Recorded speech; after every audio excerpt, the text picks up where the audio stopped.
mainstream media is taking the news of Donald Trump's victory very well, taking it very much in stride, no melting down at all. Kidding! Let's look at some very special reactions from some very special people, starting with Jake Tapper at CNN. So you asked, are there any places that the vice president is overperforming Joe Biden in 2020? So we could show you that as well. We just bring that out here. Harris overperforming in 2020. Holy smokes. There you go. So let this go away and see if there's anything on the east side there. Literally nothing? Literally nothing. Literally not one county? No, in fact, that was a bit of a technical snafu. There were some counties that she did better in, but you heard the dismay. Then there was Van Jones. Let's watch. It's not the elite that's going to pay the price. It's people who woke up this morning with a dream and are going to bed with a nightmare. And those people didn't deserve to be respected and held and talked to. Those are the people who are going to pay the price for whatever Donald Trump decides to do. Yeah, but Van, how do we know that those people didn't vote? A large portion of those people aren't part of the people that elected Donald Trump. Well, right? I think that's a good part of the electorate. And the black women, the party, the Democratic Party, let those black women down. Not Donald Trump. And then my favorite reaction of all from one of my favorite commentators, the politics of Joy Reid, that is. Let's watch. Black voters came through for Kamala Harris. White women voters did not. That is what it appears happened in that state, is that if you can't flip enough white women, and we've talked about this on this set numerous times, is that you have a state where you've got a 6-week abortion or a 12-week abortion. I think theirs might be 12 weeks. Yep. But it's a state where women lost their reproductive rights, where there was a very heavy push to get women to focus on not putting in place, re-electing, putting back into the White House the person who was responsible for taking those rights away and restoring them. But that message obviously was not enough to get enough white women to vote for Vice President Harris, a fellow woman. This will be the second opportunity that white women in this country have to change the way that they interact with the patriarchy. But aside from the eulogies and the blame game, the question is, how did the media get it so wrong yet again? Yes, I guess it's all white women's fault. That's Joy Reid's perspective. I do not have the literal numbers up in front of me right now. Did she?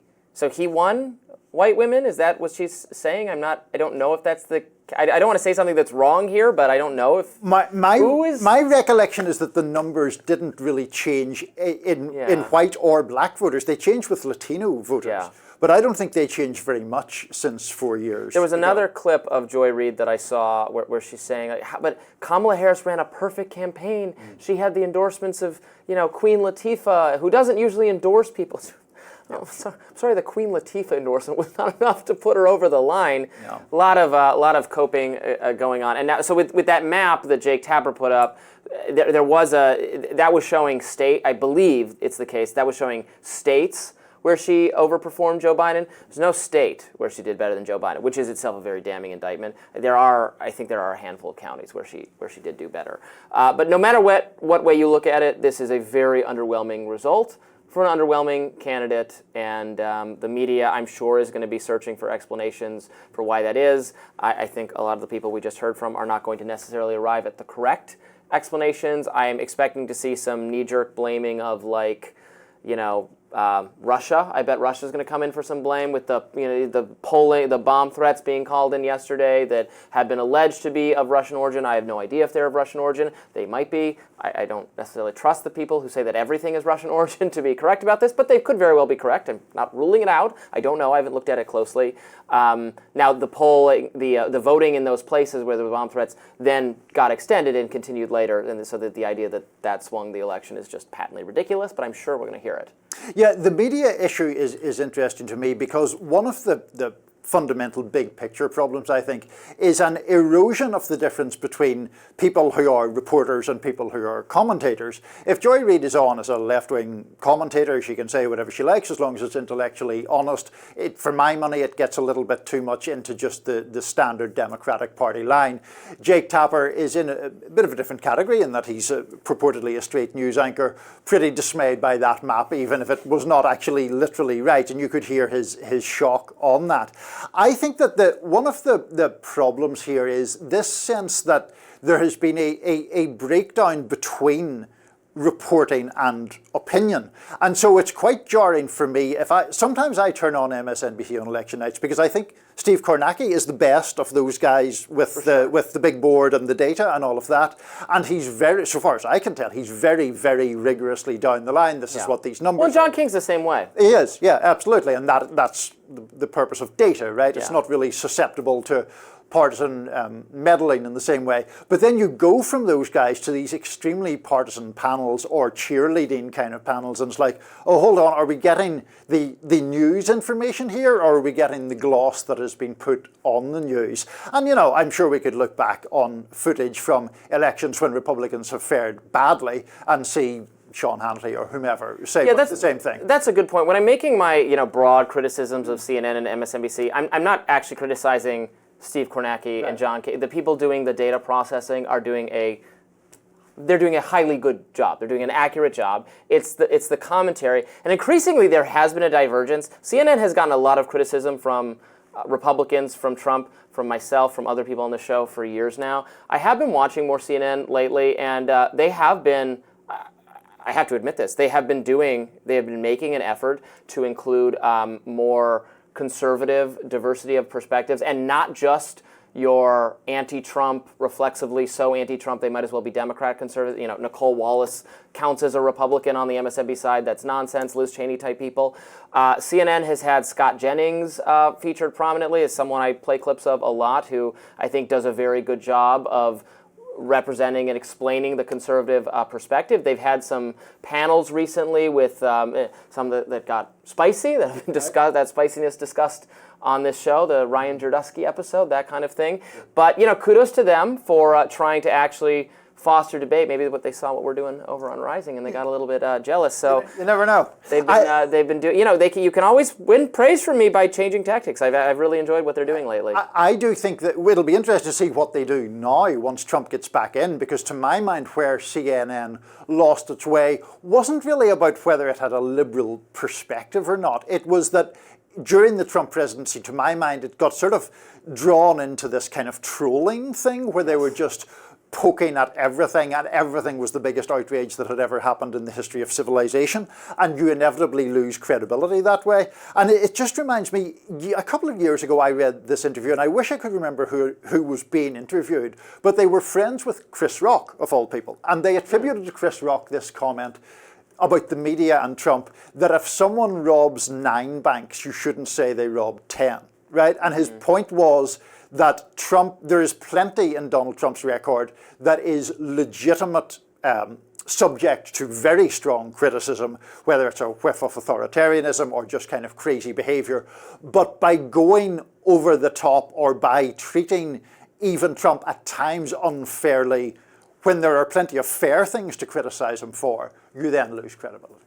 They do, and those criticisms did not persuade the American people that this man is unfit for office. He is again going to be the president.